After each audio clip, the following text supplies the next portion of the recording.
Isang mapagpalang araw po muli sa ating lahat, katiits mula dyan sa Luzon, Visayas, and Mindanao. Dyan sa Zamboanga, muchas gracias amigo.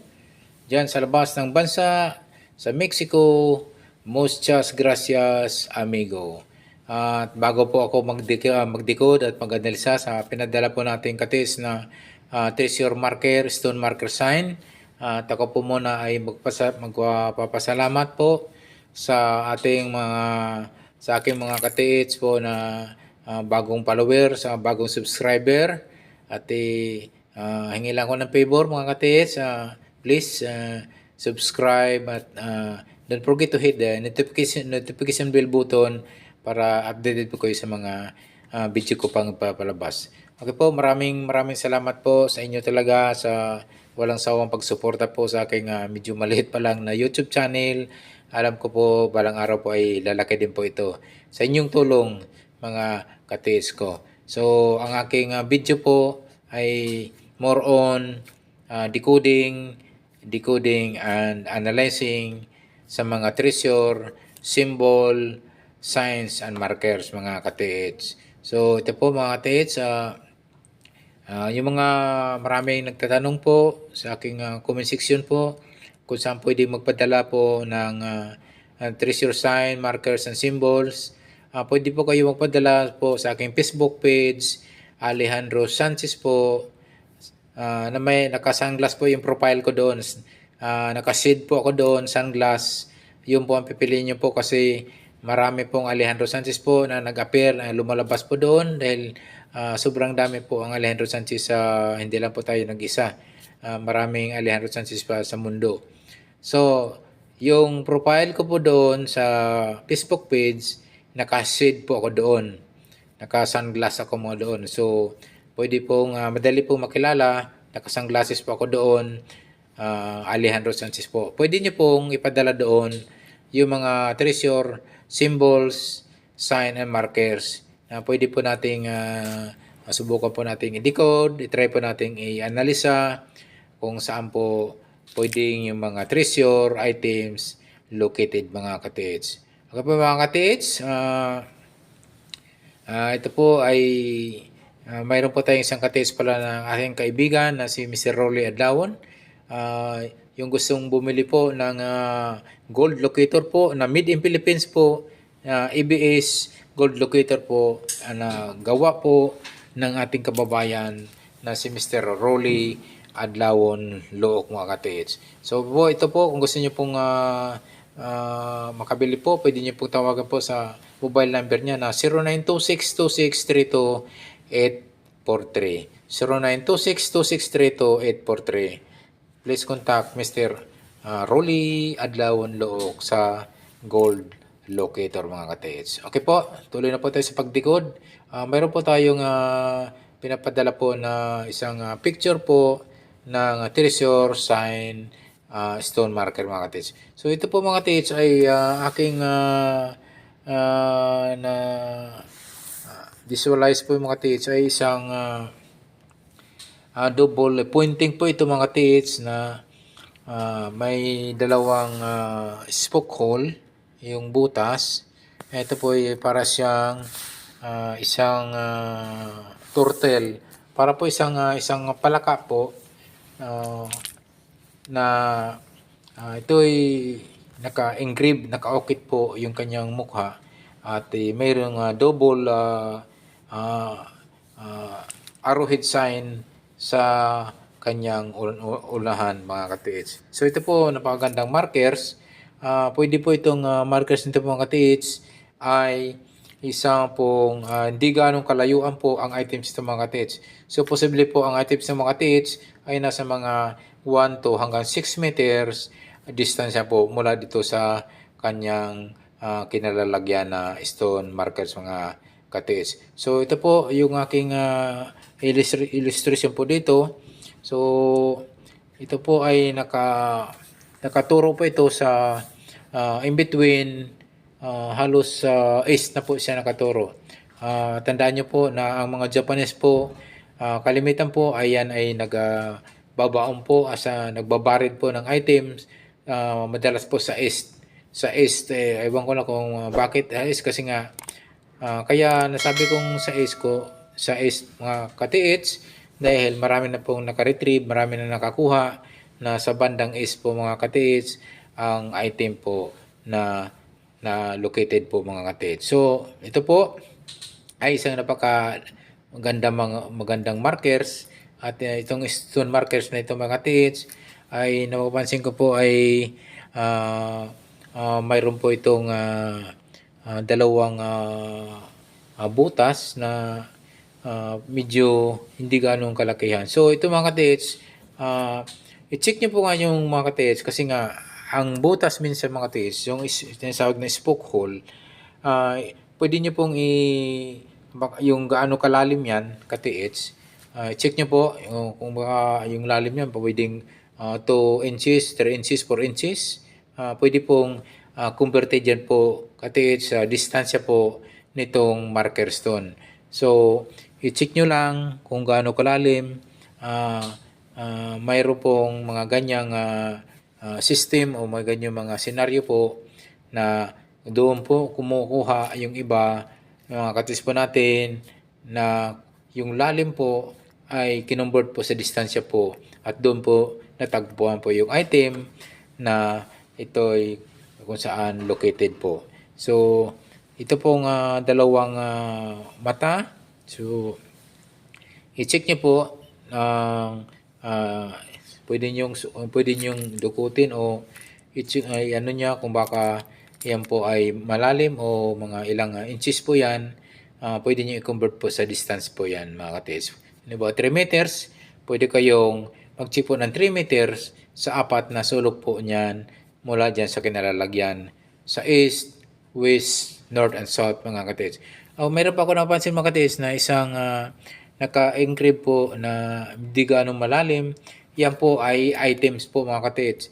Isang positive items yung naka-ukit po sa bandang kaliwa po mga katiits. At yan po ay isang nagtutukoy po na positive yung items na ng isang markers na ito mga katiits. So yan ay isang mababaw na engrave po ng isang butas po ng bato na ito yung nagulugan po ng item po mga katiits. Okay po mga katiits, isa pa mayroon pa akong napapansin po na may tatlong malilit po na butas. Pwede po yan ay magtutukoy po ng tatlong distance po mga katiits o 3 meters po. Pwedeng 1 meter each yung tatlo. So, ibig sabihin tatlo, 1 meters, 2 meters, 3 meters. So, pwede po natin gamitin yan sa pangsukat ang distansya mula sa kinalalagyan po ng marker stone ito ng 3 meters mula dyan sa marker sign ito mga katiits. So, ito pong napapansin kong tatlong maliliit na dot mga katiits ay posibleng distansya po may mga katiits. So, lahat po ng anggulo mga katiits sa pagdidikod, sa pag-analisa ay hindi naman lahat talaga mga katiits ay 101% ay tumpak at ating malukit po yung item nito. Tayo po ay nagbabase po sa mga arrowhead, sa mga sign, mga pointing sign, sa mga markers mga katiits. So ito po, mayroon kong napansin po dito na tatlong maliliit na naka-engrave. Pwede pong converted in 3 meters po distansya mula sa kanyang kinalalagyan nitong naka-ukit sa bato na isang prag para siyang prag mga katiits. Hindi siya turtle, isang prag pala ito, isang prag na inukit po sa isang bato mga katiits. So ito po mga katiits, yung pagkaukit niya mga katiits, may napansin ko po na parang mayroon siyang halos letter Y. So posible po ito malapit po sa tubig po ito mga katiits. So posible po ito na tabi po ito ng ilog mga katiits. So tandaan niyo po kapag ang mga guhit po, mga naka-engrave po na letter Y ay yan ay pwedeng ito ay nagtutukoy po ng ilog o river mga katiits. So posible po ito ay nasa tabi ng ilog at ito ay hindi gaanong malayo sa tubig dito mga katiits. So yung itong apat na sulok mga katiits, sabi ko nga may tatlong dot ako nakita dyan. I-convert po natin dyan sa distansya na 3 meters mula dyan sa kinalalagyan itong markers na stone, markers to na palaka mga katiits. So i-check nyo po. Pwede nyo pong kung may dedicated po kayo, better po. May gold locator po kayo, mas the better kung may gold locator. So, yung apat po na kanto dyan sa west, east, north, and south mga katiits. So, tingnan nyo po yung kanyang distansya. Yung mga halimbawa mga katiits, kung wala pong tayo treasure hunting at yan po ay nagbabase lang po sa decoding po, sa pointer, sa mga sign po, sa mga arrowhead. So, ito po mga tiits, ang advice ko dito, 3 meters po. Mula dito sa kinalalagyan po, tingnan nyo po, doon po kayo maghukay po. First, 1, 2, hanggang 3 meters. Halimbawa, pwede kayo maghukay ng sukatin po ng 1 meter to 2. Pwede kayo magtisdig ng Then, next yung 3 meters po. Pwede po kayo magtisdig po niyang 1 meter deep o lalim dyan sa kung saan po ay nakatutok po dyan sa east. So madalas po kasi nga ang Japanese ay pwede pong Japanese po ito ang naglagay o gumawa ito ng markers na ito ay nakatutok po sa east. So tingnan niyo po mga katiits kasi nga ito po ay mayroong mga ginagawa po ng Japanese na hindi po yan nakatutok mismo. Kasi nga ito ay nakatutok yung mga nguso na dyan sa east. So minsan baliktad po, reverse po yung linalagay ng item. At napapansin ko kasi yan, yung mayroong engrave dito na sa kabila po. Pero sa tingin ko naman po ay letter Y lang ito. So ito ay nagtutukoy lang sa malapit sa river, so ilog mga katiits.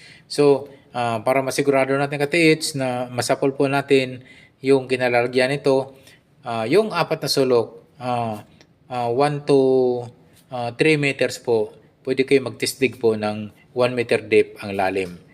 Yung east, yung west, yung north, and yung south. So, huwag niyong kaligtaan po i-detect yung mismong kinalagyan po ng bato. Kasi mayroong mga bato ngayon na mayroong mga treasure marker na mismo yung item rock enclosure. So, ibig sabihin, nandyan sa bato, pwedeng pinatong lang yung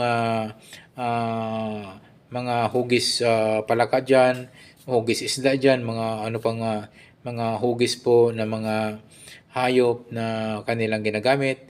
At yan pala yung mismo ang item ay nasa katawan mismo ng bato.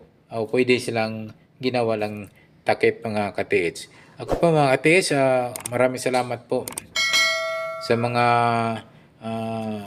ating mga subscriber at taga-subaybay pa at mga bagong followers. Thank you so much mga katiits sa walang sawang pagsuporta ng aking YouTube channel mga katiits. Okay po mga katiits, yung mga bago pa lang sa aking YouTube channel, please don't forget to subscribe. Please don't forget to hit the notification bell button para updated po kayo sa aking mga YouTube pang ipapalabas. Muli, maraming salamat talaga mga katiits sa inyong walang sawang pagsubaybay sa aking YouTube channel mga katiits. Okay po mga katiits, ang aking pong dalangin po na tayo ay makahits na po mga katiits po natin dyan mula sa Luzon, Visayas, and Mindanao. Muli mga katiits, maraming salamat po. God bless us always.